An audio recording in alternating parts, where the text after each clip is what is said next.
اعوذ باللہ من الشیطان الرجیم، بسم اللہ الرحمن الرحیم۔ میرے قابل احترام بزرگوں، بھائیوں، بہنوں، یوٹیوب پر دیکھنے والوں سب کو بنت فرت ہاشمی کی طرف سے السلام علیکم۔ آج میرا موضوع ہے کچھ اپنے موضوع سے ہٹ کر، اسی لیے آج میں لائی ہوں علامہ اقبال کی زندگی کی دو اہم جھلکیاں۔ علامہ اقبال شعر مشرق: ہم لائے ہیں طوفان سے کشتی نکال کر، اس ملک کو رکھنا میرے بچوں سنبھال کر۔ علامہ اقبال کی زندگی کی دو اہم جھلکیاں۔ میرے پیارے بہن بھائیوں، شاعر مشرق علامہ محمد اقبال رحمۃ اللہ علیہ کی شخصیت محتاج تعارف نہیں۔ اللہ تعالیٰ نے آپ کو بے شمار امتیازی صفات سے آراستہ فرمایا۔ امیر شریعت رحمۃ اللہ نے آپ کی وفات پر ایک تعزیتی جلسے میں ارشاد فرمایا تھا۔ اس کے ساتھ ہی جو بہن کی روزانہ گزارش ہوتی ہے، ویڈیو کو فل واچ کرنا ہے، چینل کو سبسکرائب کرنا ہے، لائک کرنا ہے، شیئر کرنا ہے اور بیل کے بٹن کو دبا دینا ہے تاکہ میری نئی آنے والی ویڈیو آپ تک بآسانی پہنچتی رہے۔ میرے پیارے بہن بھائیوں، علامہ اقبال اپنی قوم کو جگاتے تھے۔ شعر و شاعری کے ذریعے وہ اللہ سے بھی کلام کرتے تھے، شکوہ بشکوہ۔ تجھ کو گلہ ہے کہ ہم وفادار نہیں ہیں، تجھ کو گلہ ہے کہ ہم وفادار نہیں ہیں، اگر ہم وفادار نہیں ہیں تو بھی دلدار نہیں ہے۔ بہت سے ایسی شعر و شاعری کے لفظ ہیں جس طرح کہتے ہیں کہ تو شہی ہے بسیرا کر پہاڑوں کی چٹانوں پر۔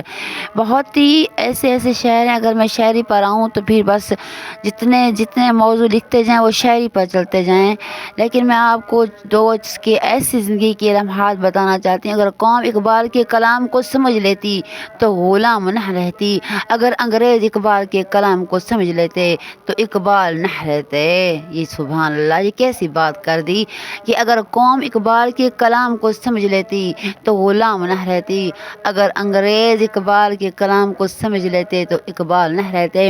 آپ نے اپنی شاعری کو خواب دیدہ قوم کو جگانے کا ذریعہ بنایا اور زمانہ کی طوالت کے باوجود آج بھی آپ کے اشعار ایک مسلمان کی بلا درست کرنے میں بڑے مؤثر ہیں اور اسلام کی صحیح ترجمانی کرتے ہیں۔ ڈیل میں آپ کی زندگی دو جھلکیاں دکھائی گئی جن میں ہمارے لیے کافی سامان عبرت کے لیے ہے۔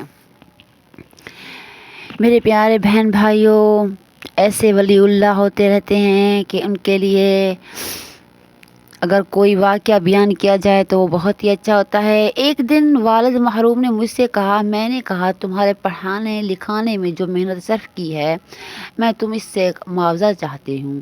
میں پڑھنے شوق سے پوچھا وہ کیا ہے؟ والد محروم نے کہا کسی موقع پر بتاؤں گا۔ چنانچہ انہوں نے ایک دفعہ کہا، بیٹا میری محنت کا معاوضہ یہ ہے کہ تم اسلام کی خدمت کرنا۔ بات ختم ہو گئی۔ اس کے بعد میں نے امتحان وغیرہ دے کر اپنے کامیاب ہو کر لاہور میں کام شروع کیا، ساتھ ہی میری شاعری کا چرچا پھیلا۔ نوجوانوں نے اس کو اسلام کا ترانہ بنایا، پھر دوسری نظمیں لکھی، لوگوں نے ان کو ذوق و شوق سے پڑھا اور سنا، سامعین میں ولولہ پیدا ہونے لگا۔ انہی میں دونوں میں میرے والد مرض الموت میں بیمار ہو گئے۔ میں ان کو دیکھنے لاہور سے آیا کرتا تھا۔ ایک دن میں نے ان سے پوچھا، والد بزرگوار، آپ سے جو میں نے اسلام کی خدمت کا عہدہ لیا تھا وہ پورا کیا یا نہیں؟ باپ نے بستر مرگ پر شہادت دی، جان من تم نے میری محنت کا معاوضہ ادا کر دیا۔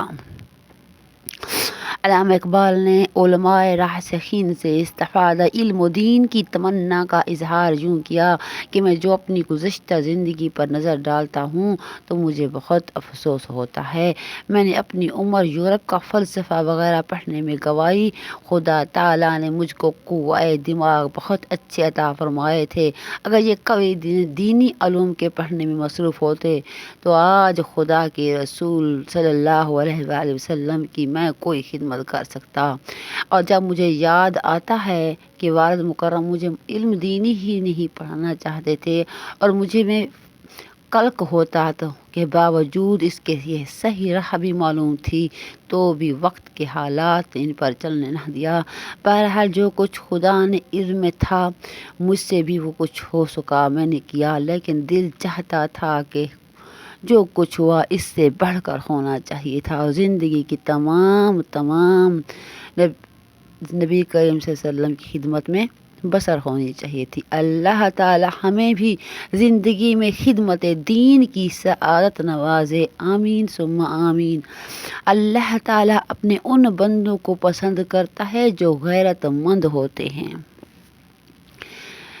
میرے پیارے بہن بھائیوں، آج میرا موضوع تھا اپنے موضوع سے تھوڑا ہٹ کے، نہیں اس طرح کہہ لیں کہ یہ بھی ایک نیک انسان تھے، ان کے بارے میں بتانا، بچوں کو بڑوں کو سمجھ آ جائے کہ یہ ہمارے لیے کون ہیں، یہ ملک کے ہمارے محسن ہیں، ہم انہی کی وجہ سے آج آزاد ملک ہوئے اور آزاد ملک میں رہ رہے ہیں، شکر الحمدللہ۔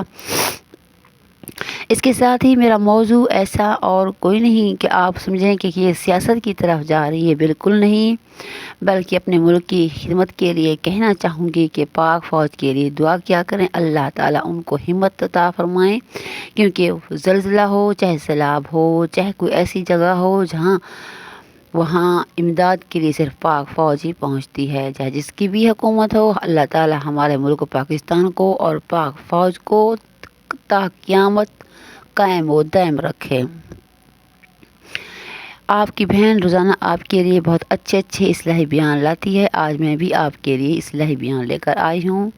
اس کے ساتھ ہی اگر ویڈیو پسند آ جائے تو سبسکرائب کر دیجیے گا، اگر ویڈیو پسند آ جائے تو بیل کے بٹن کو دبا دیجیے گا، پسند آ جائے تو لائک کر دیجیے گا، شیئر کر دیجیے گا۔ اس کے ساتھ ہی آپ نے اپنی بہن کے لیے دعائیں کرنی ہیں بہت سی، اور ملک پاکستان کے لیے دعائیں کرنی۔ اللہ تعالیٰ آپ کو اپنی حفظ و امان میں رکھے۔ پاکستان زندہ باد، پاک فوج پائندہ باد۔ اللہ